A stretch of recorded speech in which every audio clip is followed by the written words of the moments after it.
దేవునికి మహిమ కలుగును గాక.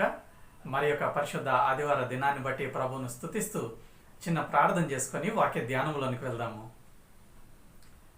శాశ్వతమైన ప్రేమతో ప్రేమిస్తున్న మా ప్రియ పరలోకపు తండ్రి, ఈ ఉదయకాల సమయంలో వాక్య ధ్యానములో నన్ను మీ సిలువ చాటును మరుగుపరచండి. మేమందరము గ్రహించవలసిన సత్యమును గ్రహించడానికి, ఆ ప్రకారము జీవించి మిమ్మలను మహిమపరచడానికి మాకు సహాయం చేయమని యేసు పరిశుద్ధ నామంలో వేడుకుంటున్నాం తండ్రి, ఆమెన్. దేవునికి మహిమ కలుగును గాక. మొట్టమొదటిగా కీర్తనల గ్రంథము 40వ అధ్యాయమును ధ్యానం చేయాలని దేవుడు జ్ఞాపకం చేస్తూ ఉన్నాడు. కీర్తనల గ్రంథము దావీదు రాసినటువంటి ఈ 40వ కీర్తన ధ్యానం చేయాలని, ఇందులో సత్యమును గ్రహించి ఆ ప్రకారం జీవించాలని దేవుడు జ్ఞాపకం చేస్తూ ఉండగా, ఇక్కడ ఉన్నటువంటి 17 వచనాలు మొట్టమొదటిగా చదువుకొని ధ్యానం చేద్దాము. కీర్తనల గ్రంథము 40వ అధ్యాయము మొదటి వచన ప్రారంభము. యెహోవా కొరకు నేను సహనముతో కనిపెట్టుకొంటిని, ఆయన నాకు చెవియొగ్గి నా మొర్ర ఆలకించెను. నాశనకరమైన గుంటలో నుండి, జిగటగల దొంగ ఊబిలో నుండి ఆయన నన్ను పైకెత్తెను. నా పాదములు బండ మీద నిలిపి నా అడుగులు స్థిరపరచెను. తనకు స్తోత్ర రూపమగు క్రొత్త గీతమును మన దేవుడు నా నోట ఉంచెను.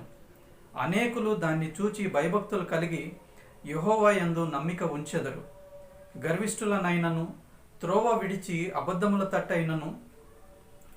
తట్టు తిరుగువారినైనను లక్ష్య పెట్టక యెహోవాను నమ్ముకొనువాడు ధన్యుడు. యెహోవా నా దేవా, నీవు మా ఎడల జరిగించిన ఆశ్చర్య క్రియలను, మా ఎడల నీకున్న తలంపులను బహు విస్తారములు. వాటిని వివరించి చెప్పొదననుకుంటున్నా, అవి లెక్కకు మించి ఉన్నవి. నీకు సాటి అయిన వాడొకడునూ లేడు. బలులనైనను నైవేద్యములనైనను నీవు కోరుటలేదు. నీవు నాకు చెవులు నిర్మించి ఉన్నావు. దహన బలులనైనను పాప పరిహారార్థ బలులనైనను నీవు తెమ్మనలేదు. అప్పుడు పుస్తకపు చుట్టలో నన్ను గూర్చి వ్రాయబడిన ప్రకారము నేను వచ్చి ఉన్నాను. నా దేవా, నీ చిత్తము నెరవేర్చుట నాకు సంతోషము. నీ ధర్మశాస్త్రము నా ఆంతర్యములో ఉన్నది. నా పెదవులు మూసుకొనక మహాసమాజంలో నీతి సువార్తను నేను ప్రకటించి ఉన్నానని నేనంటిని. యెహోవా, అది నీకు తెలిసే ఉన్నది. నీ నీతిని నా హృదయంలో ఉంచుకొని నేను ఊరకుండలేదు. నీ సత్యమును, నీ రక్షణను నేను వెల్లడి చేసి ఉన్నాను. నీ కృపను, నీ సత్యమును మహాసమాజమునకు తెలుపక నేను వాటిని మరుగు చేయలేదు. యెహోవా, నీవు నీ వాత్సల్యమును నాకు దూరము చేయవు. లెక్కలేని అపాయములు నన్ను చుట్టుకొని ఉన్నవి. నా దోషములు నన్ను తరిమి పట్టుకొనగా నేను తల ఎత్తి చూడలేకపోతిని. లెక్కకు అవి నా తల వెంట్రుకలకు మించి ఉన్నవి. నా హృదయము అధైర్యపడి ఉన్నది. యెహోవా, దయచేసి నన్ను రక్షింపుము. యెహోవా, నా సహాయమునకు త్వరగా రమ్ము. నా ప్రాణము తీయుటకై యత్నించువారు సిగ్గుపడి బొత్తిగా భ్రమసియుందురుగాక. నాకు కీడు చేయగోరు వారు వెనుకకు మళ్లింపబడి సిగ్గునొందుదురుగాక. నన్ను చూచి ఆహా ఆహా అని పలుకువారు తమకు కలుగు అవమానమును చూచి విస్మయమొందుదురుగాక. నిన్ను వెదకువారందరూ నిన్ను గూర్చి ఉత్సహించి సంతోషించుదురుగాక. నీ రక్షణ ప్రేమించువారు యెహోవా మహిమపరచబడునుగాక అని నిత్యము చెప్పుకొందురుగాక. నేను శ్రమల పాలై దీనుడనైతిని. ప్రభువు నన్ను తలంచుకొంచున్నాడు. నాకు సహాయము నీవే, నా రక్షణకర్తవు నీవే. నా దేవా, ఆలస్యము చేయకుము. దావీదు రాసినటువంటి ఈ కీర్తనలో దాగి ఉన్నటువంటి సత్యాలను మనము గ్రహించాలని, మనము రియలైజ్ అవ్వాలని, రిపెంట్ అవ్వాలని దేవుడు కోరుతూ ఉన్నాడు. ఇక్కడ ఉన్నటువంటి మొదటి వచనములో మనం చూస్తే, యెహోవా కొరకు నేను సహనముతో కనిపెట్టుకుంటుని, ఆయన నాకు చెవియొగ్గి నా మొర ఆలకించెను. అంటే ఎలా ఆలకించాడు, ఎలా సమాధానం ఇచ్చాడు అనేది క్రింద వచనాల్లో మనం చూసినప్పుడు, నాశనకరమైన గుంటలో నుండి, జిగటగల దొంగ ఊబిలో నుండి ఆయన నన్ను పైకెత్తెను. నా పాదములు బండ మీద నిలిపి నా అడుగులు స్థిరపరచెను. ఈ విధంగా దేవుడు నాకు సహాయం చేశాడు. ఈ విధంగా నన్ను తప్పించాడు. ప్రమాదములో నుండి, అపాయములో నుండి నన్ను తప్పించి బండ మీద నా పాదములు నిలిపాడు అని మరి దావీదు చెప్తా ఉన్నాడు. దానికి మరి కీవర్డ్ ఏంటి అంటే, యెహోవా కొరకు నేను సహనముతో కనిపెట్టుకొని ఉంటిని, ఓర్పుతో దీర్ఘశాంతముతో నేను దేవుని దగ్గర వేచి ఉన్నాను, నా ప్రార్థన ఆలకించమని, తద్వారా దేవుడు నాకు సహాయం చేశాడు అని మరి దావీదు చెప్తా ఉన్నాడు. ఇక్కడ మనకు ఓర్పు, సహనము, మరి దీర్ఘశాంతము చాలా అవసరం. యేసు ప్రభువుని సొంత రక్షకునిగా అంగీకరించి ముందుకు వెళుతున్న క్రమములో మనకు ఓర్పు చాలా అవసరం, సహనం చాలా అవసరం, దీర్ఘశాంతము చాలా అవసరం. అప్పుడే మనము దేవుడు మన పట్ల చేసిన వాగ్దానమును స్వతంత్రించుకోవడానికి మరి ఆ యొక్క మార్గము సరళం చేయబడుతూ ఉన్నది. అదే విషయాన్ని మనం చూస్తాము. హెబ్రీయులకు రాసిన పత్రిక 6వ అధ్యాయము, హెబ్రీయులకు రాసిన పత్రిక 6వ అధ్యాయము 14-15 వచనాల్లో మనం చూసినప్పుడు, దేవుడు అబ్రహామునకు వాగ్దానం చేస్తే, నిన్ను నిశ్చయముగా ఆశీర్వదిస్తాను, నిశ్చయముగా నేను నిన్ను ఆశీర్వదింతును, నిశ్చయముగా నిన్ను విస్తరింపచేతును అని చెప్పాను. 15వ వచనంలో ఆ మాట నమ్మి అతడు ఓర్పుతో సహించి ఆ వాగ్దాన ఫలమును పొందెను. ఓర్పుతో సహించి వాగ్దాన ఫలమును పొందాడు. నమ్మి ఓర్పుతో సహించి. సో మన పట్ల దేవుడు చేసిన వాగ్దానం మనం స్వతంత్రించుకోవాలి, దేవుడు మన ప్రార్థన ఆలకించి జవాబివ్వాలి అనంటే ఓర్పుతో సహనంతో మనము కనిపెట్టుకోవాలి దేవుని సన్నిధిలో. అలాగే యాకోబు పత్రికలో 1వ అధ్యాయము మొదటి 4 వచనాల్లో కూడా మనం చూస్తాము, ఓర్పు తన క్రియను కొనసాగింపనీయుడి, ఓర్పు తన క్రియను కొనసాగింపనీయుడి.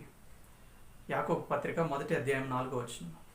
మనకు ఓర్పు ఎంతో అవసరం.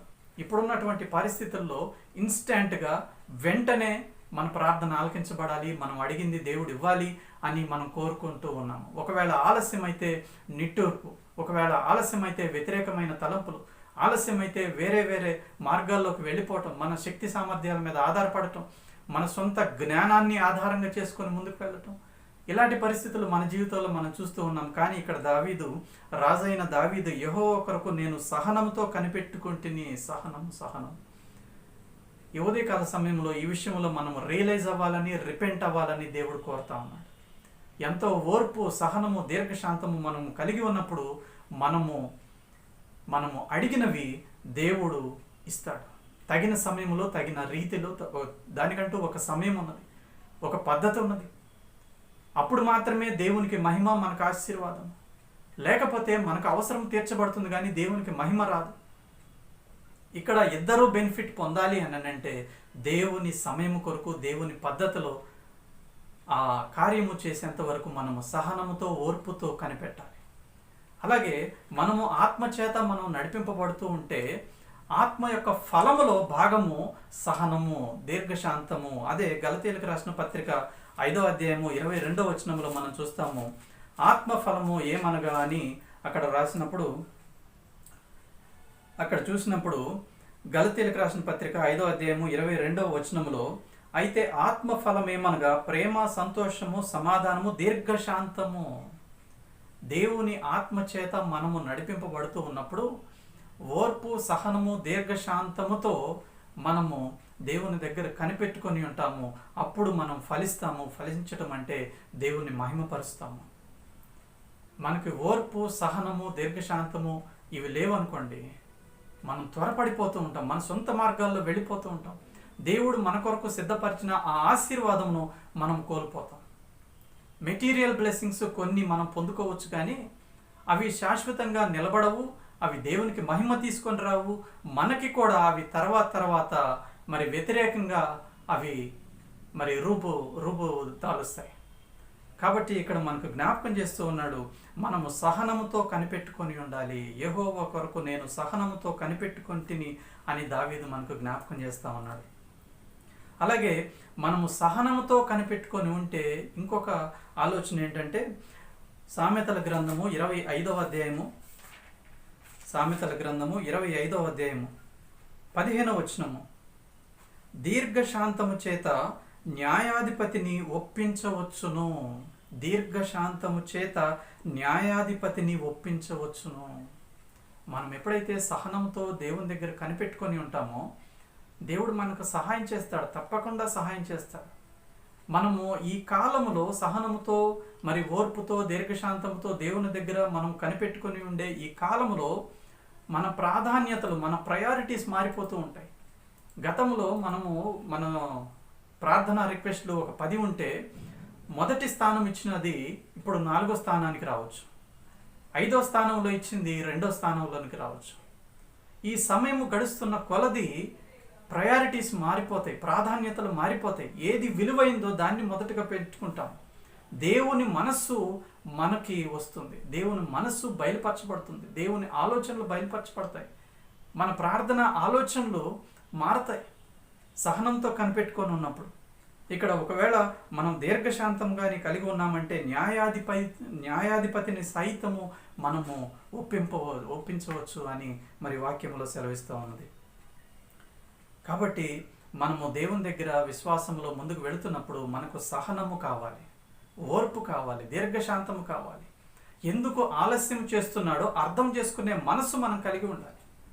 మనకు వెంట వెంటనే గబగబా అయిపోవాలి, తర్వాత మన ప్లాన్ ప్రకారం నెక్స్ట్ ఏంటి అని మనం వెళ్ళిపోతూ ఉంటాం. కానీ ఎప్పుడైతే సహనంతో కనిపెట్టుకుని ఉంటామో దేవుడు మన ప్రార్థన ఆలకిస్తాడు, దేవునికి మహిమ వస్తుంది, మనకు ఆశీర్వాదం వస్తుంది, ఆ ఆశీర్వాదం నిలిచి ఉంటుంది. కాబట్టి మనకు సహనం కావాలి. అయితే ఆ సహనము, ఓర్పు, దీర్ఘశాంతము ఎక్కడి నుంచి వస్తుంది అని అంటే దానికి కర్త దేవుడే అని మనం రోమపత్రిక 15వ అధ్యాయము, రోమీలకు రాసినటువంటి పత్రిక 15వ అధ్యాయము 5-6 వచనాల్లో మనం చూస్తూ ఉన్నాము. 5-6 వచనాలు కలిసి ఉంటాయి. ఇక్కడ ఓర్పునకును ఆదరణకును కర్తయగు దేవుడు అని వ్రాయబడి ఉన్నది. ఓర్పుకి ఆదరణకు కర్త అయిన దేవుడు ఎంతో దీర్ఘశాంతము కలిగినవాడు, దేవుడు ఎంతో ఓర్పు కలిగినవాడు. మన పట్ల, దేవుని ప్రజల పట్ల, ప్రజలందరి పట్ల ఎంతో ఓర్పు దీర్ఘశాంతం కలిగిన దేవుడే ఓర్పునకు కర్త. దేవుని దగ్గరే ఓర్పు, సహనము, దీర్ఘశాంతము అవి మనం నేర్చుకోవాలి. యేసు ప్రభువులో దేవుని యొక్క ప్రత్యక్షత పూర్తిగా ఉన్నది. శరీరధారిగా యేసు ప్రభువు మరి ఈ లోకానికి వచ్చినప్పుడు దేవుని యొక్క పూర్తి ప్రత్యక్షత మనం యేసు ప్రభువులో చూస్తాం.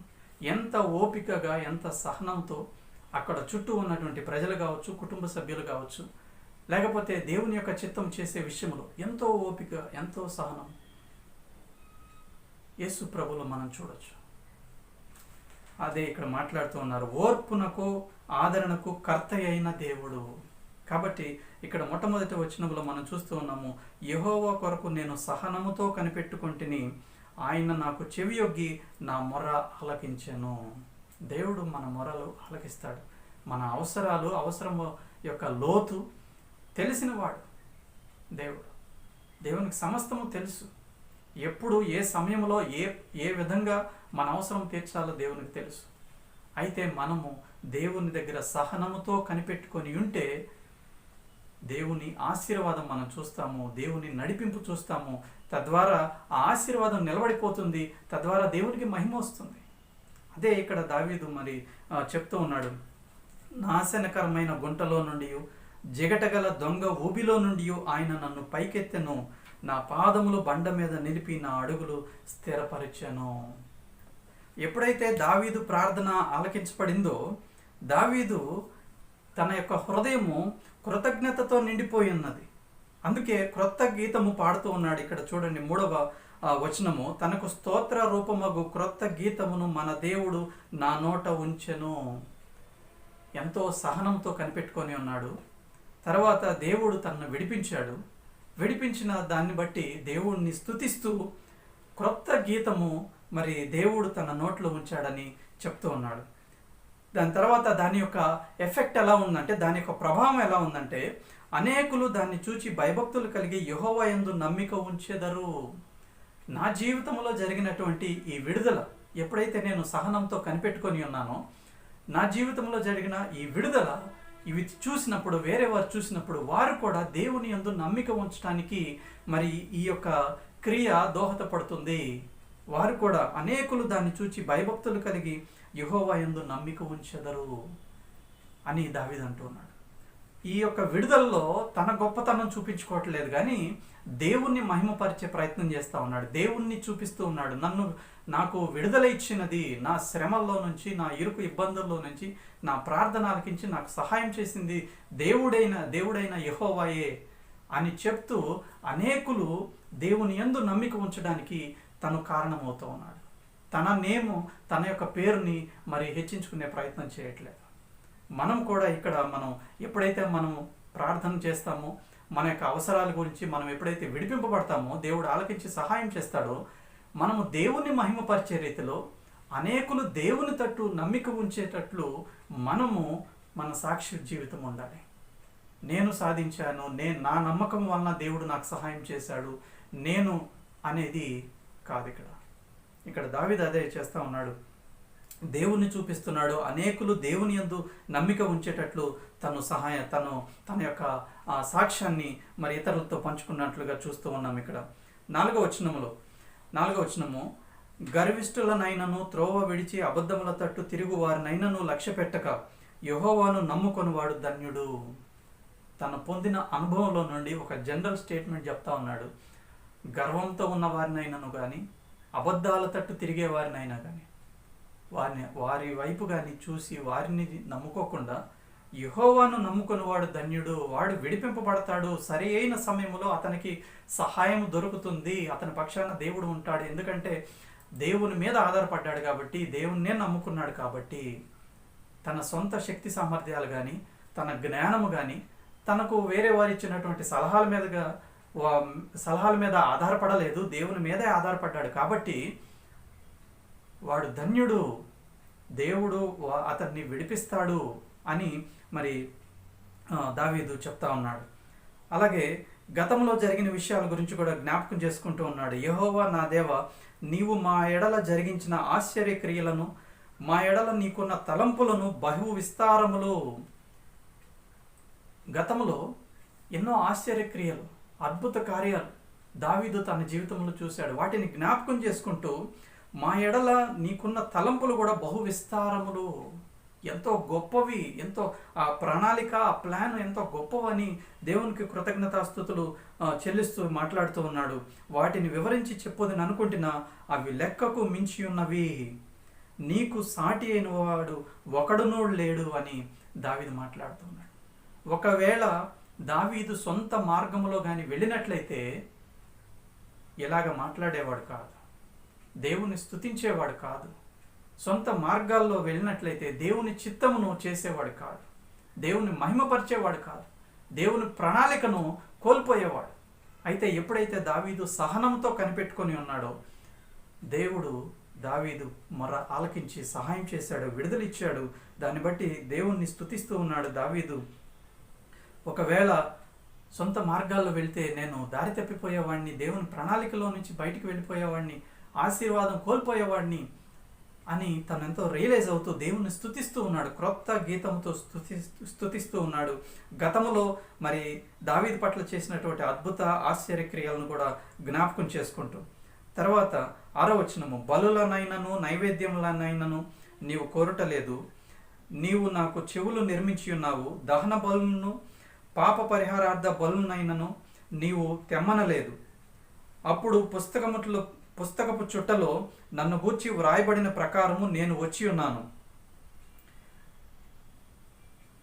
పుస్తకపు చుట్టలో నన్ను గూర్చి వ్రాయబడిన ప్రకారము నేను వచ్చి ఉన్నాను.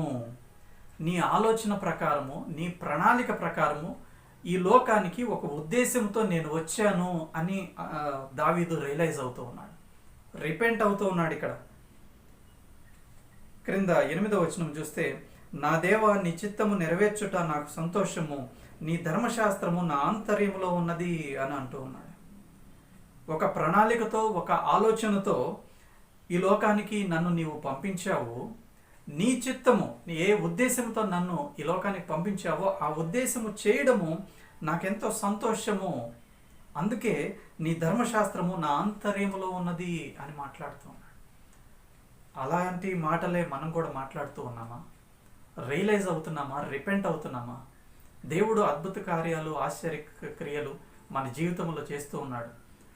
టైమ్ అండ్ అగైన్ మన యొక్క ప్రార్థనలో ఆలకిస్తూనే ఉన్నాడు, విడిపిస్తూనే ఉన్నాడు, సహాయం చేస్తూనే ఉన్నాడు.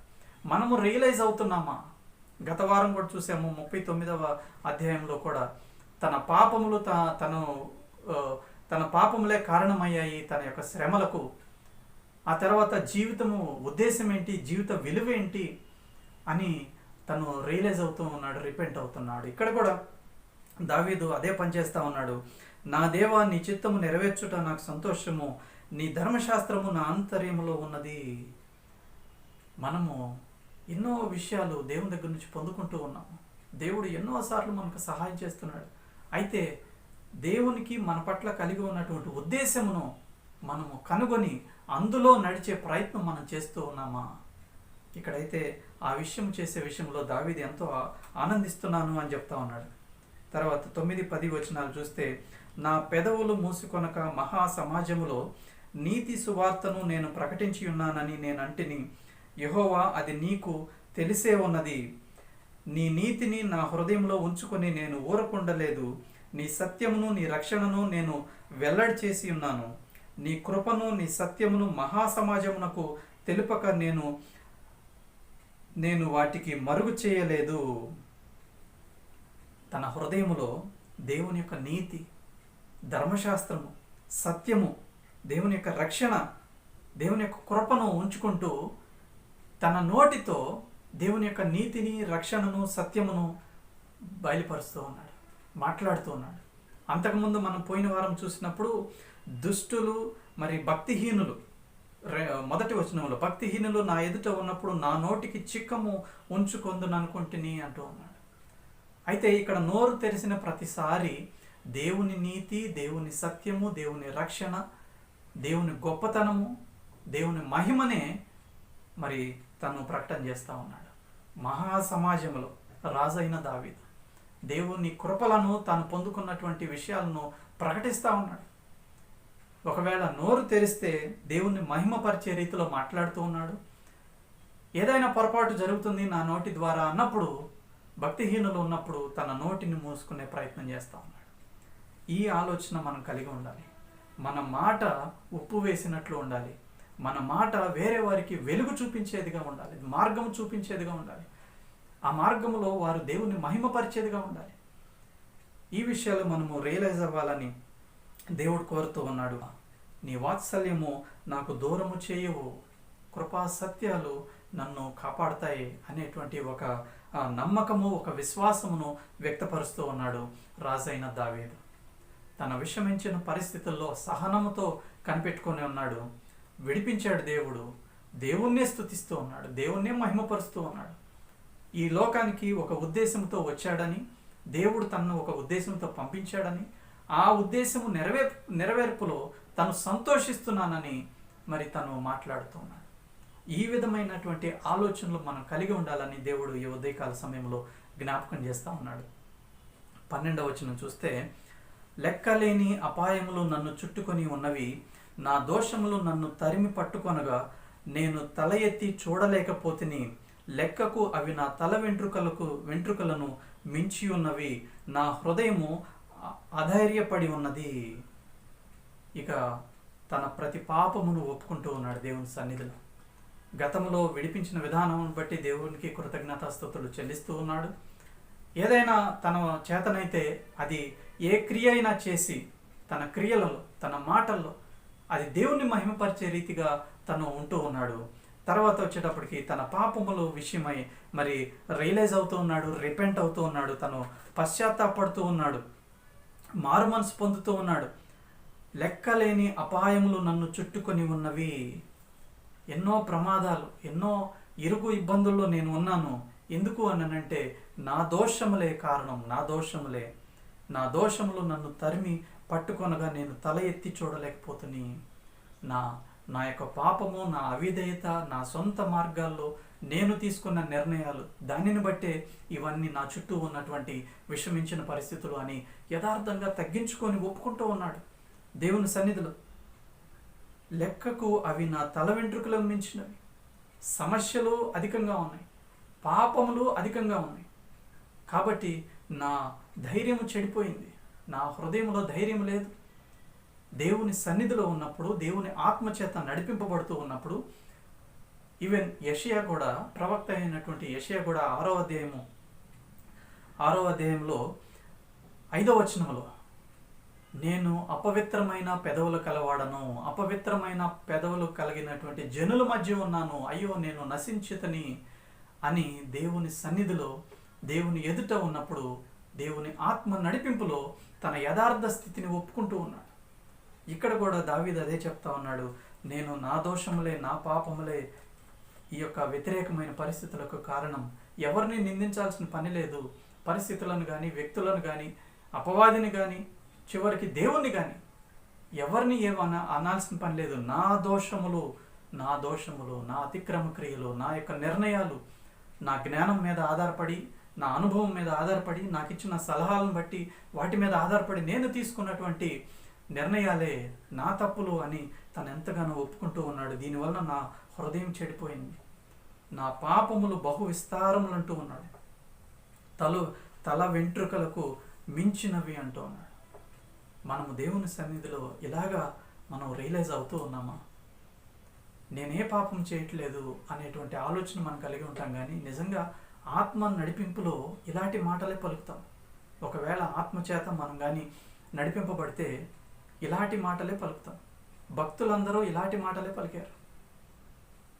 కానీ మనము త్వరగా ప్రార్థన చేసేసి మనం అడిగింది దేవుడు ఇవ్వాలని కోరుకొని, ఇవ్వకపోతే వేచి ఉండేటువంటి ఆలోచన లేకుండా సొంత మార్గాల్లోకి వెళ్ళిపోయి దేవుడు మన పట్ల కలిగి ఉన్నటువంటి గొప్ప ఆశీర్వాదాలని కోల్పోయే వారిగా ఉన్నామని దేవుడి ఉదయకాల సమయంలో జ్ఞాపకం చేస్తూ రియలైజ్ అవ్వాలని, రిపెంట్ అవ్వాలని కోరుతా ఉన్నాడు.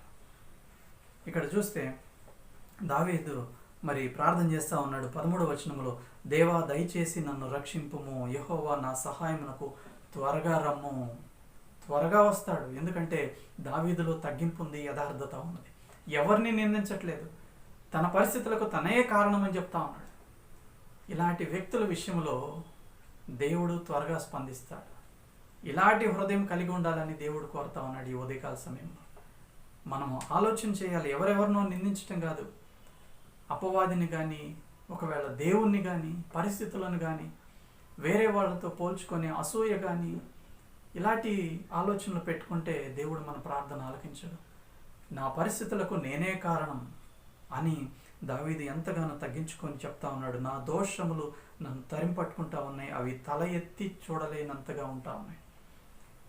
నా సహాయమునకు త్వరగా రమ్ము, దయచేసి నన్ను రక్షించమంటూ ఉన్నాడు. అయితే 17వ వచనములో, నేను శ్రమలు పాలై దీనుడనైతని, ప్రభువు నన్ను తలంచుకొంచున్నాడు,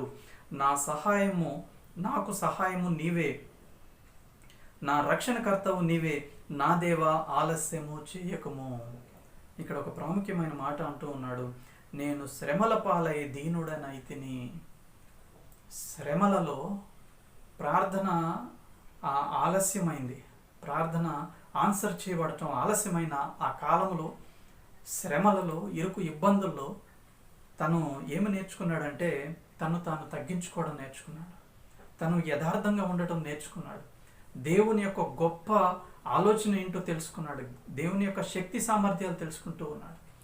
దేవుని యొక్క నీతి, ఆయన కరుణ, ఆయన కృప, ఆయన యొక్క గొప్ప ప్రణాళికలు తను తెలుసుకొని తను తాను తగ్గించుకుంటూ ఈ శ్రమల్లో నేను దీనుడనైతిని అంటూ ఉన్నాడు. అలాగే కీర్తనల గ్రంథము 119లో కూడా ఒక మాట చూస్తాము. 67వ వచనములో, శ్రమ కలుగక మునుపు నేను త్రోవ విడిచితిని, ఇప్పుడు నీ వాక్యము అనుసరించి నడుచుకొంచున్నాను. శ్రమ కలుగక మునుపు త్రోవ విడిచితిని, ఇప్పుడు నీ వాక్యం అనుసరించి నడుచుకొంచున్నాను. అంటే శ్రమల మధ్యలో మనము వాక్యమును అనుసరించి నడుచుకోవడం, యథార్థంగా నమ్మకంగా ఉండటం, దేవుణ్ణి శక్తి సామర్థ్యాలు మరి తెలుసుకోవడం జరుగుతుంది. తగిన రీతిలో, సరి అయిన రీతిలో దేవుణ్ణి మహిమపరుస్తాం. ఇలా మనం పాఠాలు నేర్చుకున్నప్పుడు, అన్నీ అనుకూలంగా ఉన్నటువంటి పరిస్థితుల్లో మనం పాఠాలు నేర్చుకుంటాం, కానీ అవి నిలబడవు. అయితే శ్రమల్లో నేర్చుకున్న పాఠాలు మనకి నిలబడిపోతాయి, అంటే మనకు ఆశీర్వాదకరంగా ఉంటాయి. తద్వారా మనం దేవుణ్ణి మహిమపరుస్తాం. అలాగే 71వ వచనం కూడా, అదే అధ్యాయము 71వ వచనం, నేను నీ కట్టడలను నేర్చుకొనున్నట్లు శ్రమ నొంది ఉండుట నాకు మేలాయను. నేను నీ కట్టడలను నేర్చుకొనున్నట్లు శ్రమ నొంది ఉండుట మేలాయను అంటున్నాడు. దేవుని యొక్క మాట, దానిలో విలువ, అది మనం అభ్యసించాలి అంటే శ్రమలలోనే మనం దాన్ని నేర్చుకోగలం. దేవుని యొక్క మాటను శ్రమలో లేకపోతే మనం నేర్చుకోలేం, రియలైజ్ అవ్వలేం, రిపెంట్ అవ్వలేం. అన్ని అనుకూల పరిస్థితుల్లో మరి దేవుని వైపు మరి పూర్తిగా చూడలేం, మన మీద ఆధారపడతాం. నా గొప్పతనము, అందుకే నాకు అన్ని చక్కగా పరిస్థితులన్నీ చక్కగా జరిగిపోతూ ఉన్నాయి. నా నమ్మకత్వము, నా విధేయత, నా ఆలోచన, నా నిర్ణయాలు, నేను యథార్థంగా ఉన్నానని లేకపోతే నమ్మకంగా ఉన్నాను కాబట్టి దేవుడు నాకు సహాయం చేస్తున్నాడని నా మీద నేను ఆధారపడతాను. కానీ శ్రమలలో మనం వెళుతూ ఉన్నప్పుడు దేవుని వాక్యాన్ని చక్కగా నేర్చుకుంటాము, అది ఆశీర్వాదకరంగా నిలబడుతుంది. మహిమ అంతా కూడా దేవునికే ఇస్తాం. దేవుని యొక్క గొప్పతనాన్ని, దేవుని యొక్క ప్రణాళికను, దేవుని యొక్క ఆశ్చర్య క్రియలను మనం చూసి దేవుణ్ణి మహిమపరుస్తాం. ఆ విషయంలో మనము రియలైజ్ అవ్వాలని, రిపెంట్ అవ్వాలని దేవుడు కోరుతాం.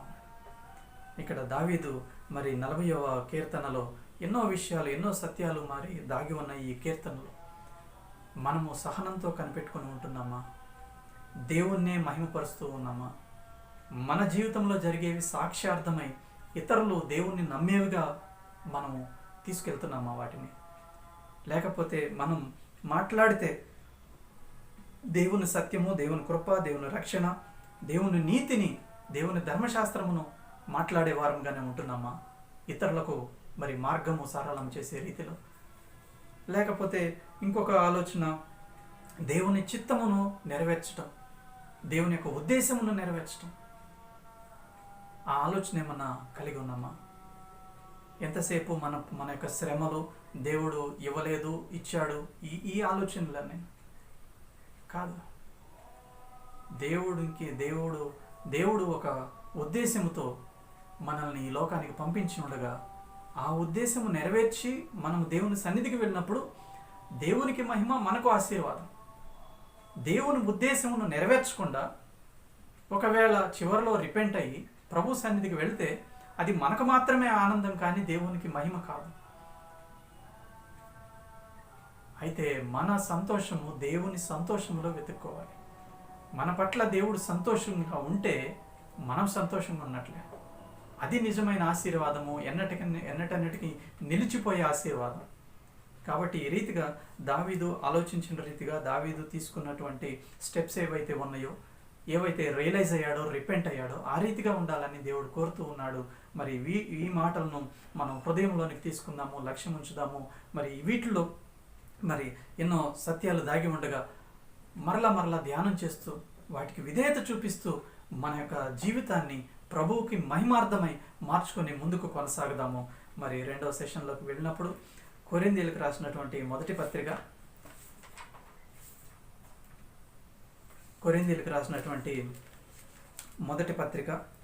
15వ అధ్యాయము 33వ వచనములో, కొరింథీయులకు రాసినటువంటి మొదటి పత్రిక 15వ అధ్యాయము 33వ వచనము, మోసపోకుడి, దుష్ట సాంగత్యము మంచి నడవడిని చేరుపును.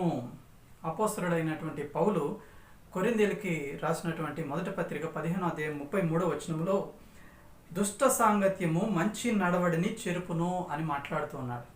ఎందుకు ఈ మాట పలకవలసి వచ్చిందంటే, కొరింథీలో ఉన్న వారికి సువార్తను ప్రకటించిన తర్వాత వారు యేసు ప్రభువుని సొంత రక్షకునిగా అంగీకరించి ఆ విశ్వాసంలో ముందుకు కొనసాగుతున్నటువంటి సందర్భంలో కొంతమంది అక్కడ ఉన్నటువంటి వారు ఏమన్నారంటే 12వ వచనంలో, క్రీస్తు మృతుల్లో నుండి లేపబడి ఉన్నాడని ప్రకటింపబడుచుండగా మీలో కొందరు పునరుద్ధానము లేదని ఎట్లు చెప్పుచున్నారు? యేసు క్రీస్తు మన పాపముల నిమిత్తమై చనిపోయి సమాధి చేయబడి మృతుల్లో నుండి 3వ దినమున లేఖనముల ప్రకారము లేచాడు అని ఒక ప్రక్కన ప్రకటిస్తూ ఉంటే, పునరుద్ధానం లేదని మీలో కొంతమంది చెప్తూ ఉన్నారు, ఇది ఎలా అని మరి మాట్లాడుతూ ఆ సందర్భంలో అన్న మాట ఏంటంటే, దుష్ట సాంగత్యము మంచి నడవడిని చెరుపుతుంది అని మాట్లాడుతున్నారు. ఎందుకు అని అంటే, ఇక్కడ 3వ వచనంలో మరి చాలా క్లియర్గా పౌలు చెప్తా ఉన్నాడు, క్రీస్తు మన పాపముల నిమిత్తము మృతి పొందెను, సమాధి చేయబడెను, లేఖనముల ప్రకారము 3వ దినమున లేపబడెను. ఆ తర్వాత కేఫాకు, తర్వాత 12 మందికి కనబడెను. అటు పిమ్మట 500 మందికి ఎక్కువగా ఒక్క సమయమందే అందరికీ కూడా మరి యేసుక్రీస్తు, పునరుద్ధానుడైన యేసుక్రీస్తు కనబడ్డాడు అని మరి చెప్తా ఉన్నాడు. ఆ తర్వాత అయోగ్యుడనైన నాకు కూడా కనబడ్డాడు యేసు ప్రభు అని చెప్తా ఉన్నాడు. అయితే కొంతమంది మాత్రము మృతుల పునరుద్ధానము లేదు, మృతుల పునరుద్ధానము లేదని చెప్తా ఉన్నప్పుడు మరి వారితో వారి గురించి మరి తన పత్రికలో రాస్తూ ఉన్నాడు. మరి అది ఎలా చెప్తావారు? అసలు విశ్వాసమునకు పునాదే మరి యేసు ప్రభు పునరుద్ధానము. ఈ విశ్వాసమునకు పునాది యేసు ప్రభు పునరుద్ధానం. అదే లేకపోతే ఈ విశ్వాసము వ్యర్థమైపోతుంది అని అంటూ ఉన్నాడు 14వ వచనము 15వ వచనములో. మరియు క్రీస్తు లేపబడని ఎడల మేము చేయు ప్రకటన వ్యర్థమే, మీ విశ్వాసమును వ్యర్థమే అని అంటూ మృతుల పునరుద్ధానము ఉన్నది. యేసు ప్రభు ప్రథమంగా లేపబడ్డాడు, ప్రథమ ఫలముగా లేపబడ్డాడు. నిద్రించిన వారిలో యేసు ప్రభువు ప్రథమ ఫలముగా మరి లేపబడి ఉన్నాడు అని మరి పౌలు మాట్లాడుతూ ఆ సందర్భంలో క్రిందకు వచ్చి మరి దుష్ట సాంగత్యము మంచి నడవడిని చేరుపును, నీతి ప్రవర్తన గలవారై మేల్కొని పాపము చేయకుడి. నీతి ప్రవర్తన గలవారై మేల్కొని పాపము చేయకుడి. మీ సొంత మార్గాల్లో వెళ్ళి మీ సొంత ఆలోచన జ్ఞానం మీద ఆధారపడి మీరు మృతుల పునరుద్ధానము లేదని అనుకోవద్దు. అలాగైతే మీరు దారి తప్పిపోతారు అని మరి పౌలు చెప్తా ఉన్నాడు. దేవుని గూర్చిన జ్ఞానము కొందరికి లేదు. దేవుని గూర్చినటువంటి పూర్తి జ్ఞానము, సరైన అవగాహన ఉండవలసినటువంటి మరి దేవుని ఇచ్చేటువంటి సత్యము పూర్తిగా స్వీకరించకుండా, దానికి లోబడకుండా మీ సొంత ఆలోచనలు బేస్ చేసుకొని మాట్లాడుతూ ఉన్నారు. మరి దేవుని గురించిన జ్ఞానము కొందరికి లేదు, మీకు సిగ్గు కలుగుటకై ఇట్లు చెప్పుచున్నాను అని పౌలు మాట్లాడుతూ ఉన్నాడు. ఇందులో ప్రధానంగా మనం గమనించవలసింది ఏంటంటే, దుష్ట సాంగత్యము మంచి నడవడిని చేరుపును. యేసు ప్రభువుని సొంత రక్షకునిగా అంగీకరించి మనము విశ్వాసంలో ముందుకు వెళుతూ ఉన్నప్పుడు మనము ఎవరితో సహవాసం చేస్తున్నామో, ఎవరితో స్నేహం చేస్తున్నామో, ఎవరితో బంధుత్వం కలుపుకుంటున్నామో అనేది చాలా జాగ్రత్తగా ఆత్మ నడిపింపులో మనము ముందుకు వెళ్ళాలి. అంతేగాని నాకంతా తెలుసు, యేసు ప్రభుని సొంత రక్షకునిగా అంగీకరించాను, యేసు ప్రభువు నా పాపముల గురించి మరణించాడు, సమాధి చేయబడ్డాడు, తిరిగి లేచాడు, మరలా వస్తాడు, ఓకే, ఈ నాలెడ్జ్ అంతా ఓకే. మనము డే టు డే లైఫ్లో మరి ఎవరితో ఫెలోషిప్ చేయాలి, ఎవరితో ఫ్రెండ్షిప్ చేయాలి, ఎవరి సలహాలు తీసుకోవాలి, ఎవరితో మనం బంధుత్వం కలుపుకోవాలి, ఈ విషయంలో మనకు ఆత్మ నడిపింపు మనకు ఎంతో అవసరం. అలా లేకపోతే మనకున్న విశ్వాసము, మనము ఆల్రెడీ మొట్టమొదటగా మనం కలిగి ఉన్నటువంటి విశ్వాసము నుండి కూడా మనము తొలగిపోతాము అని మరి హెచ్చరిస్తూ ఉన్నాడు పౌలు. దీనికి సంబంధించి ఒక చరిత్రలో జరిగినటువంటి ఒక సంఘటన చూస్తే 2వ దినవృత్తాంతాల గ్రంథము 18వ అధ్యాయము. ఇక్కడ యోధా రాజైనటువంటి యెహోషాపాతు, ఇశ్రాయేలు రాజైనటువంటి ఆహాబు, వీరిద్దరూ మరి అక్కడ ఉన్నటువంటి పరిస్థితులు ఏంటి, అక్కడ ఎలాంటి నిర్ణయాలు చేశారు, అది దేవునికి మహిమకరంగా ఉన్నదా, ఎవరితో మరి యెహోషాపాతు దేవుని సేవకుడైనటువంటి, దేవుణ్ణి ఎంతో నమ్మి దేవుని మీద ఆధారపడి ముందుకు వెళుతున్నటువంటి యెహోషాపాతు ఎలా ఇశ్రాయేలీయుల రాజైనటువంటి ఆహాబుతో వియ్యమొందాడు. ఇక్కడ మనం గమనించినట్లయితే కొన్ని విషయాలు సత్యము మనం నేర్చుకుంటాం. ఇక్కడ మనం రియలైజ్ అవ్వాలి, రిపెంట్ అవ్వాలి. మనం ఎవరితో ఫ్రెండ్షిప్ చేస్తున్నామో, ఎవరితో ఫెలోషిప్ చేస్తున్నామో, ఎవరితో మనం బంధుత్వం కలుపుకుంటున్నాము, పరిస్థితులు ఎలా ఉంటాయి, మరి ఆ పరిస్థితుల ద్వారా దేవునికి మహిమ వస్తుందా లేదా, లేకపోతే మనకు ఆశీర్వాదం వస్తుందా లేదా అనేటువంటి విషయాలు మనకు బయలుపరచబడతాయి. కాబట్టి దేవుడు జ్ఞాపకం చేస్తూ ఉన్నాడు. 2వ దినవృత్తాంతాల గ్రంథము 18వ అధ్యాయంలో ఇక్కడ చూస్తే యోధా రాజైనటువంటి యెహోషాపాతు దావీదు తర్వాత మరి సొలొమోను తర్వాత వచ్చినటువంటి క్రమంలో యెహోషాపాతు ఎంతో నమ్మకంగా ఉన్నాడు. అదే 17వ అధ్యాయము 3వ వచనములో చూస్తాము. యెహోషాపాతు తన తండ్రి అయిన దావీదు ప్రారంభ దినముల్లో నడిచిన మార్గమందు నడుచుచు బయలు దేవతను ఆశ్రయింపక తన తండ్రి దేవుని ఆశ్రయించుచు ఇశ్రాయేలు వారు చర్యలను వెంబడింపక ఆయన ఆజ్ఞలను అనుసరించి నడిచాను కాబట్టి యెహోవా అతని రాజ్యమును స్థిరపరిచెను. చుట్టూ ఉన్నటువంటి వారిని పోలి నడుచుకోకుండా యెహోషాపాతు దేవుని మీద ఆధారపడి దావీదు ఎలా నడుచుకున్నాడో అలాగా నడుచుకుంటూ దేవుణ్ణి ఘనపరుస్తూ దేవునికి ఇష్టమైన కార్యాలు చేస్తూ ముందుకు వెళ్తున్నటువంటి క్రమంలో దేవుడు కూడా మరి యెహోషాపాతుని మరి స్థిరపరిచి తన రాజ్యమును కూడా స్థిరపరచడం మనం ఎంతో ఆశీర్వదించినట్లుగా మనం చూస్తూ ఉన్నాం. 6వ వచనము, యెహోవా మార్గముల యందు నడుచుకొనుటకు అతడు తన మనస్సు దృఢపరచుకొనిన వాడే ఉన్నత స్థలములను దేవతా స్తంభములను యోధాలో నుండి తీసివేశాను. మొట్టమొదటిలో ఆరంభంలో యెహోషాపాతు చాలా నమ్మకంగా దేవుణ్ణి వెంబడిస్తూ ఉన్నాడు. అయితే ఆ నమ్మకంగా వెంబడిస్తున్న కారణం చేత దేవుడు తన రాజ్యాన్ని మరి తనను స్థిరపరిచి ఆశీర్వదిస్తూ ఉన్నాడు. ఐశ్వర్యము ఘనత బాగా అంతకంతకు పెరిగిపోతూ ఉన్నది. 12వ వచనములో యెహోషాపాతు అంతకంతకు గొప్పవాడై యోధా దేశం నందు కోటలను సామాగ్రిని నిల్వ చేయు పట్టణములను కట్టించను. తర్వాత సైన్యం కూడా చూస్తే లక్షలే, ఒకరి క్రింద 3 లక్షలు, ఒకరి క్రింద 2 లక్షలు, ఇంకొకరి క్రింద 2 లక్షలు, మరొకరి క్రింద 2 లక్షలు సైన్యము, లక్షల మంది సైన్యము, మంచి ధనము, గొప్పవాడయ్యాడు. దేవుని చేత బహుగా ఆశీర్వదించబడిన వాడు యెహోషాపాతు. యోధా రాజుగా ఉన్నాడు.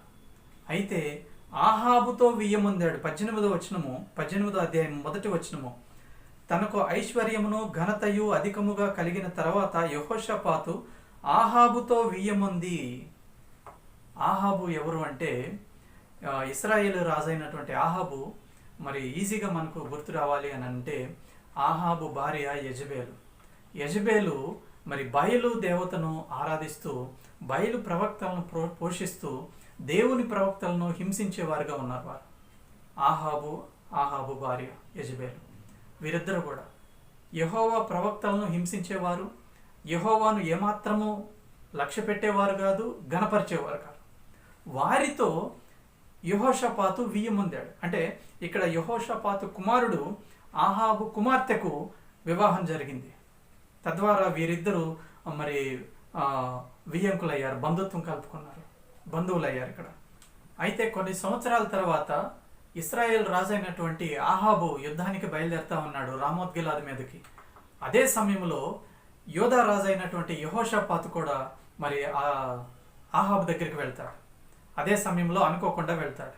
అప్పుడు ఆహాబ్ అంటూ ఉన్నాడు, నేను ఇలా రామోత్ గిలాదు మీదకి యుద్ధానికి వెళ్తున్నాను, నాతో పాటు నువ్వు కూడా వస్తావా అని అన్నప్పుడు, నా జనులు నీ జనులు, నేను యుద్ధానికి వస్తాను, తప్పకుండా వస్తాను, అయితే యెహోవా యొద్ద సంగతి విచారణ చేద్దాము అని అంటూ ఉన్నాడు. 4వ వచనంలో చూద్దాము, యెహోషాపాతు ఇశ్రాయేలు రాజుతో, నేడు యెహోవా యొద్ద సంగతి విచారణ చేయదము రండి అనగా. దేవుని యొద్ద మనం చేయబోయేటువంటి ఆ కార్యము విచారిద్దాము. దేవుడు ఏమనుకుంటున్నాడు? దేవుడు వెళ్ళమంటాడా, వద్దంటాడా, ఆగమంటాడా? మరి ఈ యొక్క ప్లాన్లో దేవుని ఉద్దేశం ఏంటో తెలుసుకుందామనే ప్రయత్నము యెహోషాపాతు చేస్తున్నాడు. ఎందుకు అనంటే దేవుణ్ణి నమ్ముకున్నటువంటి వ్యక్తిగా, దేవుణ్ణి ఆరాధించి దేవుణ్ణి ఘనపరిచేటువంటి వ్యక్తిగా యెహోషాపాతు ఉన్నాడు కాబట్టి దేవుని యందు భయభక్తులు కలిగి ఉన్నాడు. అయితే ఇక్కడ సంగతి విచారణ చేద్దాము అంటూ ఉన్నాడు. ఇది మన భాషలో తీసుకుంటే మనము ప్రార్థన అనొచ్చు. ఇక్కడ మనము ఏ కార్యము చేయబోయే ముందైనా సరే మనం ప్రార్థన చేయాలి, దేవునికి అప్పగించాలి, దేవుణ్ణి ఇన్వైట్ చేయాలి, దేవుని యొక్క ఆలోచన తెలుసుకోవాలి అనేటువంటి ఆలోచన, ఆ మనస్సు మనం నిలుపుకోవాలి, ఆ మనస్సు మనం కలిగి ఉండాలి. మనము గబగబా మనకు వచ్చినటువంటి ఆలోచనలు మన రిసోర్స్ మీద ఆధారపడి, మన అనుభవము జ్ఞానం మీద ఆధారపడి ముందుకు వెళ్ళిపోవటం కాదు. కానీ మనము ఒక విశ్వాసి అయితే, మనం కానీ దేవుని విశ్వాసులం అయితే మనము తప్పకుండా ఆగాలి. మనము యేసు ప్రభుని సొంత రక్షకునిగా అంగీకరించి ముందుకు కొనసాగుతున్న క్రమంలో ఏ పని చేసే ముందైనా ప్రార్థన చేసి దేవుని ఆలోచన తెలుసుకోవాలి. దేవుడు వెళ్ళమంటాడా వద్దా అనేటువంటి ఆలోచన మనం కలిగి ఉండాలి. ఇక్కడ యెహోషాపాతు అదే చేస్తూ ఉన్నాడు. యెహోవా యొద్ద సంగతి విచారణ చేయదము రండనగా. యెహోవా యొద్ద విచారణ చేద్దాము, దేవుని ఆలోచన తెలుసుకుందాము, దేవుని నిర్ణయం తెలుసుకుందాము అనేటువంటి ఆలోచన మొట్టమొదటిగా మనం కలిగి ఉండాలి.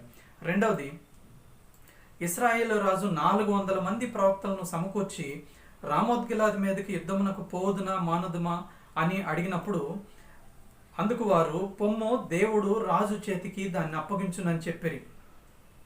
ఇక్కడ 400 మంది ప్రవక్తలు యుద్ధానికి వెళ్ళండి, దేవుడే ఆ పట్టణాన్ని మీకు అప్పగిస్తాడు, మీరు జయిస్తారు అని మరి చెప్తా ఉన్నారు. అయితే యెహోషాపాతు ఏమంటున్నాడంటే, మనము అడిగి విచారణ చేయుటకై వీరు తప్ప యెహోవా ప్రవక్తలలో ఒకడైనను ఇచ్చట లేడా అని అంటా ఉన్నాడు. ఇక్కడ 400 మంది ప్రవక్తలు చెప్తూ ఉన్నారు, మీరు వెళ్ళండి, దేవుడు మీకు విజయమిస్తాడు ఆ పట్టణం మీద అని చెప్తున్నా కూడా యెహోషాపాతు దేవుని ప్రవక్తల కోసము వెతుకుతా ఉన్నాడు. ఇది రెండవ ఆలోచన. మనము ప్రార్థన చేసి మన యొక్క విషయాన్ని దేవునికి అప్పగించడమే కాదు, కానీ దేవుడు ఏం మాట్లాడుతున్నాడు అని వెతకటం, దేవుని మాట కోసము వెతకటం. 400 మంది బయలు ప్రవక్తలు చెప్తూ ఉన్నారు, మీరు వెళ్ళండి, యుద్ధానికి వెళ్ళండి, దేవుడు మీకు విజయం ఇస్తాడని చెప్తున్నప్పటికీ కూడా యెహోషాపాతు దేవుని ప్రవక్తల్లో ఎవరైనా ఉన్నారా అని వెతుకుతూ ఉన్నాడు. ఇలా మన ఆలోచనకు మనం చేయాలి. మనము ఏదైనా ఒక కార్యక్రమం చేయాలనుకున్నప్పుడు ప్రార్థన చేసి మన యొక్క విషయాన్ని దేవునికి అప్పగించాలి, దేవుణ్ణి మన మధ్యకు ఆహ్వానించాలి. రెండవది, దేవుని మాట వచ్చే పర్యంతము వెతుకుతూనే ఉండాలి.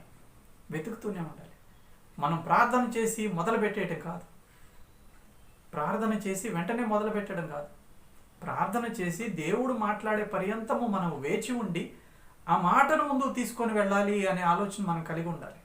ఒకవేళ ఎవరైనా చెప్తే వారు వాక్యానుసారంగా చెప్తున్నారా లేకపోతే వారి సొంత ఆలోచనలు చెప్తున్నారా అని కనిపెట్టే ఆలోచన కూడా చేయాలి.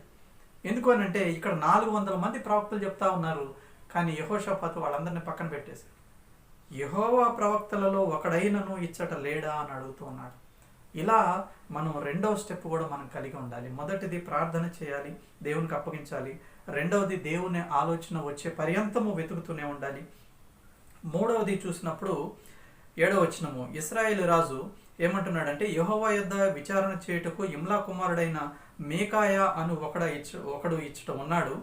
అయితే అతడు నన్ను గూర్చి మేలు ప్రవచింపక నిత్యము కీడునే ప్రవచించుచున్నాడు గనుక నేను వాని యందు పగ కలిగి ఉన్నాననగా యెహోషాపాతు అంటున్నాడు, రాజు అలా అనవద్దు అంటూ ఉన్నాడు. ఇక్కడ యెహోషాపాతు ఏం చేస్తూ ఉన్నాడంటే దేవుని యొక్క ఆలోచన వెతికే ప్రయత్నం చేస్తూ ఉన్నాడు, కనుగొనే ప్రయత్నం చేస్తూ ఉన్నప్పుడు న్యూట్రల్ పొజిషన్ తీసుకుంటూ ఉన్నాడు.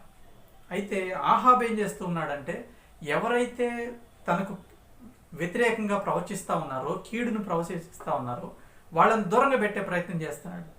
కానీ యెహోషాపాతు ఏమంటున్నాడంటే, రాజు అలా అనవద్దు, మీరు అలా అనవద్దు, దేవుడు ఏమి చెప్తున్నాడో దానిని మనము తెలుసుకునే ప్రయత్నం చేయాలి, అతన్ని పిలిపించండి అన్నప్పుడు అతన్ని పిలిపించడానికి పనివారిలో ఒకరిని పిలిపించి ఇమ్లా కుమారుడైనటువంటి మీకాయను పిలవడానికి వెళ్తారు.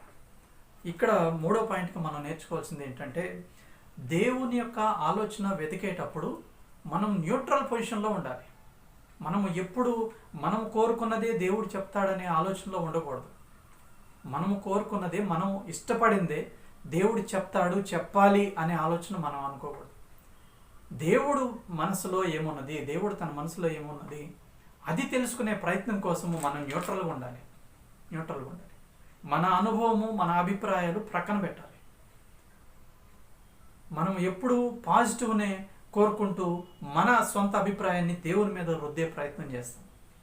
అలాంటి ఆలోచన చేయకూడదు. ఇక్కడ 3వ పాయింట్గా మనం న్యూట్రల్ పొజిషన్ తీసుకోవాలి. మొదటిది ప్రార్థన చేయాలి, రెండవది వెతుకుతూ ఉండాలి దేవుని మాట వచ్చేంత వరకు, మూడవది న్యూట్రల్ పొజిషన్ తీసుకోవాలి. ఎవరైనా మరి దేవుని మాటే అది మనకు ఆశీర్వాదం కాదు అన్నప్పుడు అది వ్యతిరేకంగానే వస్తుంది. అలాంటి వారిని దూరం పెడితే నష్టపోయేది మనమే. కాబట్టి దేవుని మాట కొరకు ఎదురు చూసేటప్పుడు మనము న్యూట్రల్ పొజిషన్లో ఉండాలి. అయితే తనను పిలవడానికి వెళ్ళినటువంటి అతను మరి మీకాయను తీసుకొని వస్తాడు. మరి అందరూ కూడా ఇక్కడ క్రింద వచనాలు చూసినప్పుడు 10, 11, 12 వచనాలు చూసినప్పుడు అందరూ కూడా యెహోవా నామమును బట్టి ఇలా ప్రవచిస్తున్నారు, మీరు యుద్ధానికి వెళ్ళండి, గెలిచి రండి, దేవుడైన యెహోవా మీ చేతికి ఆ పట్టణాన్ని అప్పగిస్తాడు అని చెప్తా ఉన్నారు. యెహోవా నామమున ప్రకటిస్తూ ఉన్నారు, అబద్ధం చెప్తా ఉన్నారు. అయితే వీరు అది గమనించకుండా మరి యుద్ధానికి వెళ్ళి గెలిచి రండి అని చెప్తా ఉన్నారు. కాబట్టి మరి నీవు కూడా అలాగే చెప్పు అని మరి పిలవడానికి వెళ్ళినటువంటి అతను చెప్తా ఉన్నాడు. 13వ వచనములో, యెహోవా జీవముతోడు నా దేవుడు సెలవిచ్చినదేదో దానినే ప్రవచింతునని చెప్పాను. 13వ వచనంలో మీకాయ అంటున్నాడు, దేవుడు నాకు ఏది బయలుపరిస్తే అదే చెప్తాను. ఇలాంటి ప్రవక్తలు మనకు కావాలి. ఇలాంటి వారి కొరకు మనం వెదకాలి. ఇలాంటి వారిని మనం ప్రోత్సహించాలి. ఎప్పుడు మనకు అనుకూలంగా మనం ఇష్టపడిందే చెప్పేవారిని, మనల్ని తప్పుదారిలో నడిపించే వారిని మనం ప్రేమిస్తూ ఉంటాం. కానీ ఇక్కడ చెప్తా ఉన్నాడు, మీకాయ వచ్చి ఏమంటున్నాడంటే, యెహోవా జీవముతోడు నా దేవుడు సెలవిచ్చినదేదో దానినే ప్రవచింతునని చెప్తా ఉన్నాడు. అయితే దేవుడు మీకాయకు చెప్పిన సంగతి చెప్తా ఉన్నాడు. 16వ వచనములో, కాపరిలేని గొర్రెల వలె ఇశ్రాయేలు వారందరూ పర్వతముల మీద చెదిరిపోవుట చూచితిని. వీరికి యజమానుడు లేడనియు వీరిలో ప్రతివాడు తన ఇంటికి సమాధానంగా పోవాలని యెహోవా సెలవిచ్చుచున్నాడు అని చెప్తా ఉన్నాడు. ఇక్కడ దేవుని మాట బయలుపరచబడింది, దేవుని ఆలోచన బయలుపరచబడింది. మీకాయ అనే దేవుని ప్రవక్త దేవుడు ఏమి అనుకుంటున్నాడో, దేవుడు ఏమి ఆలోచన చేస్తున్నాడో అది చెప్తా ఉన్నాడు. అయితే వారు వినే ప్రయత్నం చేయలేదు. వారిని మీకాయను, దేవుని ప్రవక్త అయినటువంటి మీకాయను చెంప మీద కొట్టి 23వ వచనంలో, కేయినా కుమారుడైన సిద్కియా దగ్గరకు వచ్చి మీకాయను చెంప మీద కొట్టి, నీతో మాట్లాడుటకు యెహోవా ఆత్మ నా యొద్ద నుండి ఏ మార్గమున పోయెను అని అంటా ఉన్నాడు. ఎగతాళి చేస్తూ ఉన్నాడు. దేవుని మాట ప్రత్యక్షపరచబడింది. అయితే 28వ వచనంలో, అంతటా ఇశ్రాయేలు రాజును యోధా రాజైన యెహోషాపాతును రామోత్గిలాది మీదకి పోయిరి. ఇక్కడ మొదటి 3 స్టెప్స్ బాగానే ఉన్నాయి. ప్రార్థన చేశాడు, వెతికాడు, న్యూట్రల్ పొజిషన్ తీసుకున్నాడు. అయితే 4వ స్టెప్కి వచ్చేటప్పటికి ఫెయిల్ అయిపోయాడు. దేవుని మాట తీసుకోలేదు, తద్వారా తను నష్టపోయే పరిస్థితి ఎదుర్కొంటున్నాడు. ఇక్కడ మనము 4వ స్టెప్లో దేవుని మాట కొరకు ఎదురు చూస్తున్నటువంటి మనము, దేవుడు ఏం మాట్లాడినా మనం తీసుకోవాలి అనేటువంటి సిద్ధపాటు అనే ప్రిపరేషన్ జరగాలి 4వ స్టెప్లో.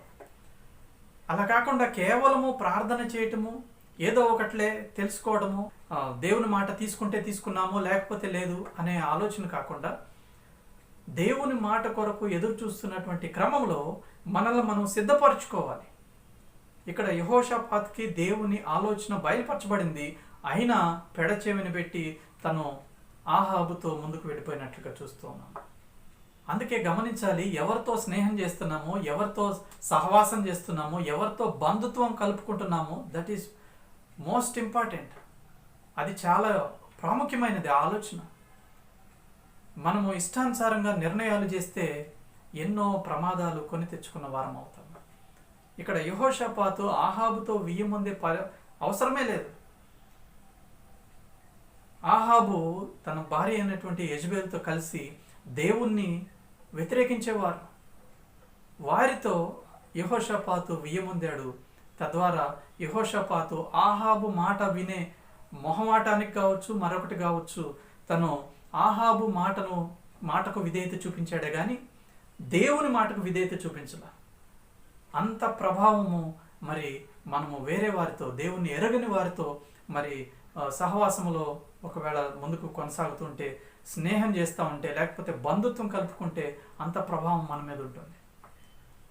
ఇక్కడ యెహోషాపాతు దేవుని యొక్క మాటను ప్రక్కన పెట్టి ముందుకు వెళ్ళిపోయాడు ఆహాబుతో. అక్కడ ఆహాబు రాజు మారువేషం వేసుకొని వెళ్ళాడు. 29వ వచనంలో చూస్తే, ఇశ్రాయేల్ రాజు, నేను మారువేషం వేసుకొని వెళ్తాను, నువ్వు మాత్రం నీ వస్త్రాలే ధరించుకొని వెళ్ళు అని చెప్తాడు యుద్ధానికి.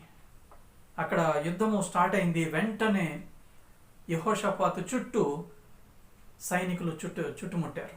31వ వచనంలో, యెహోషాపాతు కనబడుట తోడని రథాధిపతులు అతడు ఇశ్రాయేలు రాజు అనుకొని యుద్ధం చేయుటకు అతను చుట్టుకొనిరి.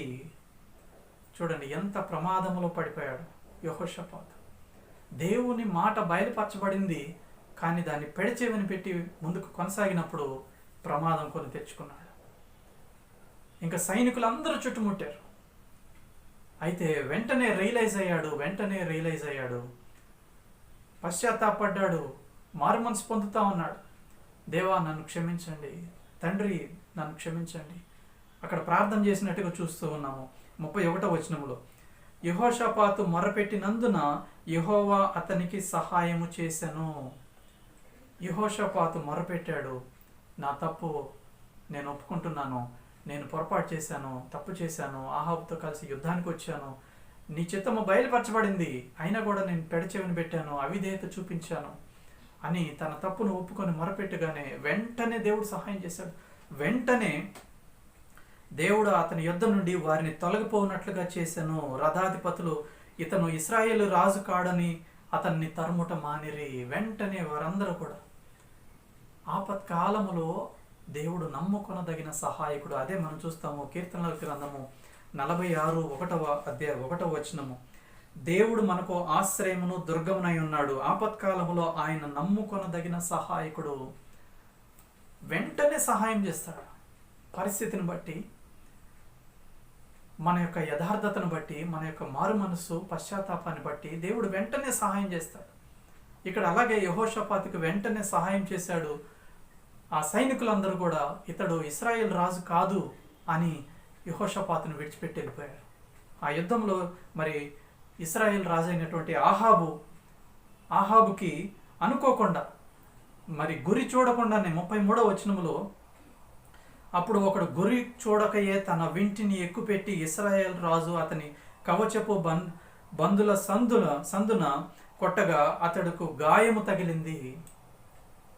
ఇశ్రాయేల్ రాజు అయినటువంటి ఆహాబుకి గాయం తగిలింది. సాయంత్రం వరకు ఉన్నాడు. ప్రొద్దుకుంగు వేళ అతను చనిపోయాడు. ఆహాబు రాజు చచ్చిపోయాడు. యోధా రాజు అయినటువంటి యెహోషాపాతు క్షేమంగా తిరిగి వచ్చాడు. 19వ అధ్యాయం 1వ వచనము. యోధా రాజు అయినటువంటి యెహోషాపాతు ఏ అపాయము చెందకుండా యెరూషలేముకి తిరిగి వచ్చాడు. చూడండి, ఇక్కడ దుష్ట సాంగత్యము మంచి నడవడిని చెరుపుతుంది. ఎవరితో స్నేహం చేస్తున్నాము, ఎవరితో సహవాసం చేస్తున్నాము, ఎవరితో మనం బంధుత్వం కలుపుకుంటున్నాము, ఈ విషయంలో మనం జాగ్రత్త లేకపోతే, ఈ విషయంలో ఆత్మ నడిపింపు కొరకు ఎదురు చూడకుండా మన సొంత ఆలోచనలు, సొంత నిర్ణయాలు చేస్తే ఇలాంటి నష్టము కొని తెచ్చుకోవాల్సి వస్తుంది. అందుకని పునరుద్ధానం లేదని కొంతమంది చెప్తూ విశ్వాసములో ఎవరైతే ముందుకు కొనసాగుతున్నారో వారిని సైతము మరి అభ్యంతర పెట్టేవారిగా ఉంటూ ఉన్నారు. అందుకే జాగ్రత్తగా ఉండండి అని పౌలు హెచ్చరిస్తూ ఉన్నాడు. కొరింథీయులకు రాసినటువంటి మొదటి పత్రిక 15వ అధ్యాయము 33వ వచనము. దుష్ట సాంగత్యము మంచి నడవడిని చెరుపును, నీతి ప్రవర్తన గలవారై మేల్కొని పాపము చేయకుడి, దేవుని గూర్చిన జ్ఞానము కొందరికి లేదు, మీకు సిగ్గు కలుగుటకై ఇట్లు చెప్పుచున్నాను అని పౌలు రాస్తూ ఉన్నాడు. అలాగే 2వ కొరింథీయులకు రాసినటువంటి 2వ పత్రిక 6వ అధ్యాయము 14 నుంచి 18 వరకు చూసినప్పుడు, కొరింథీయులకు రాసినటువంటి 2వ పత్రిక 6వ అధ్యాయము 14 నుంచి 18 వచనాలు చూసినప్పుడు, మీరు అవిశ్వాసులతో విజ్జోడుగా ఉండకుడి, నీతికి దుర్నీతితో ఏమి సాంగత్యము, వెలుగునకు చీకటితో ఏమి పొత్తు, క్రీస్తునకు బెలియాలతో ఏమి సంబంధము, అవిశ్వాసితో విశ్వాసికి పాలెక్కడిది, దేవుని ఆలయమునకు విగ్రహములతో ఏమి పొందిక, మనము జీవము గల దేవుని ఆలయమై ఉన్నాము, అందుకు దేవుడు ఇలాగో సెలవిచ్చుచున్నాడు, నేను వారిలో నివసించి సంచరింతును, నేను వారి దేవుడునై యుందును, వారు నా ప్రజలై యుందురు, కావున మీరు వారి మధ్య నుండి బయలువెడలి ప్రత్యేకముగా ఉండుడి, అపవిత్రమైన దానిని ముట్టకొడని ప్రభు చెప్పుచున్నాడు, మరియు నేను మిమ్మును చేర్చుకొందును, మీకు తండ్రినై ఉందును, మీరు నాకు కుమారులను కుమార్తెలనై ఉందురని సర్వశక్తి గల ప్రభువు చెప్పుచూ ఉన్నాడు. కొరింథీయులకు రాసినటువంటి 2వ పత్రిక 6వ అధ్యాయము 14 నుంచి 18 వరకు పౌలు హెచ్చరిస్తూ ఉన్నాడు. మీ స్నేహం ఎవరితో, మీ సహవాసం ఎవరితో, మీ యొక్క బంధుత్వం ఎవరితో? అవిశ్వాసులతో విశ్వాసికి పాలెక్కడిది? నీతికి దుర్నీతితో సాంగత్యం ఏంటి? వెలుగునకు చీకటితో ఏమి పొత్తు? క్రీస్తునకు బెలియాలతో ఏమి సంబంధము? దేవుని ఆలయమునకు విగ్రహముతో ఏమి పొందిక? కాబట్టి మీరు జాగ్రత్తగా ఉండండి. మీరు ప్రత్యేకింపబడిన వారు. మన సహవాసము దేవుడైనటువంటి యెహోవాతో, అలాగే కుమారుడైన యేసు క్రీస్తుతో కూడా మనం ఉండాలి, మనం కలిగి ఉండాలని మరి యోహాను తన మొదటి పత్రికలో చెప్తూ ఉన్నాడు. యోహాను రాసిన మొదటి పత్రిక 1వ అధ్యాయము 3వ వచనము, మాతో కూడా మీకును సహవాసము కలుగునట్లు మేము చూచిన దానిని వినిన దానిని మీకు తెలియజేయుచున్నాము. మన సహవాసం అయితే తండ్రితో కూడాను ఆయన కుమారుడైన యేసు క్రీస్తుతో కూడాను ఉన్నది. మన సంతోషము పరిపూర్ణమవుటకై మేము ఈ సంగతులు వ్రాయిచున్నాము.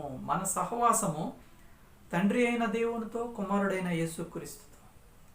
అలాగే ఎవరైతే తండ్రి అయిన దేవుణ్ణి, యేసు ప్రభువుని నమ్ముతూ ఉన్నారో వారితో మన సహవాసం, వారితోనే మన యొక్క స్నేహం, వారితోనే మన బంధుత్వం ఉండాలి. లేకపోతే మనం దేవునికి దూరం అయిపోతాం. యెహోషాపాతు దేవుణ్ణి వెంబడించేవాడు, దేవుడు కూడా ఎంతో ఆశీర్వదించాడు. కానీ బయలు దేవతను ఆరాధించేటువంటి ఆహాబుతో 1000 మంది మరి తను దేవుని మార్గాల్లో నుంచి బయటికి వెళ్ళిపోయినట్లుగా చూస్తున్నాం. కాబట్టి దుష్ట సాంగత్యము మంచి నడవడిని చెరుపుతోంది.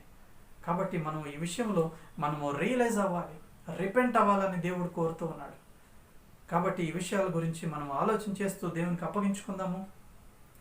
మనము ప్రతి విషయంలో మనం దేవుని దగ్గర విచారించాలి. దేవుడు ఏమి మాట్లాడుతున్నాడో దాని ప్రకారం ముందుకు కొనసాగాలి.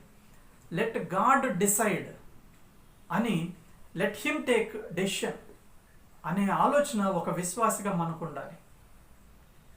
నేను ఎక్కడికి వెళ్ళాలి, ఏమి మాట్లాడాలి, నేనేమి కలిగి ఉండాలి, దేవుడే నిర్ణయించాలి అనే ఆలోచనతో ఒక విశ్వాసి కలిగి ఉన్నప్పుడు అతను ఎక్కడ మోసపోడు.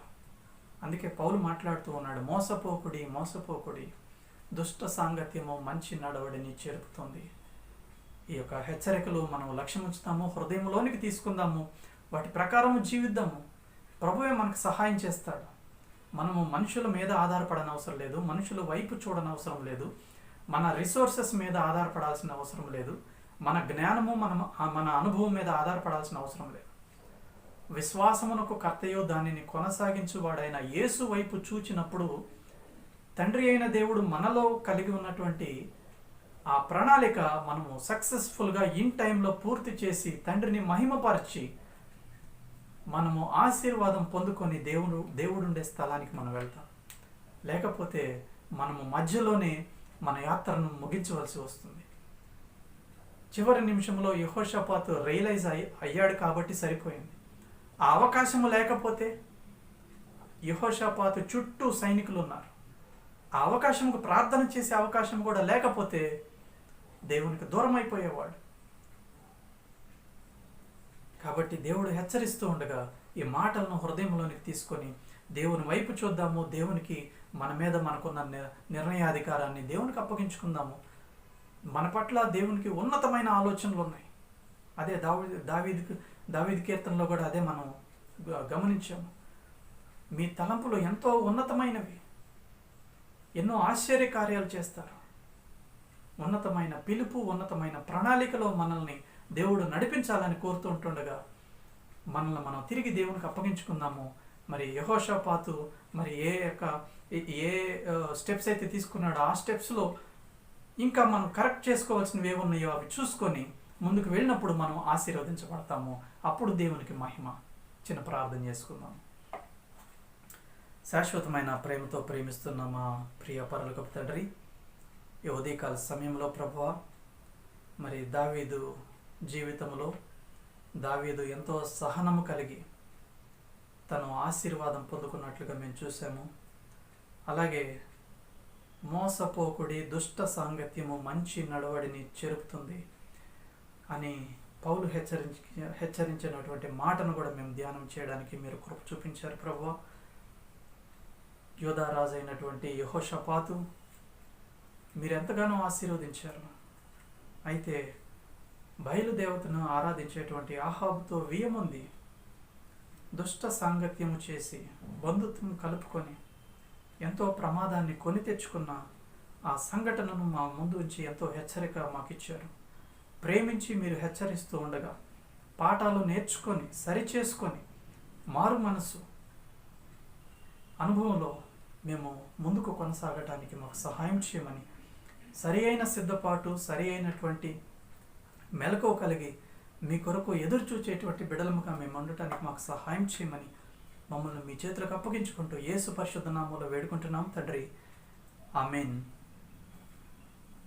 దేవుడు మిమ్మల్ని దీవించునుగాక. ఆమేన్.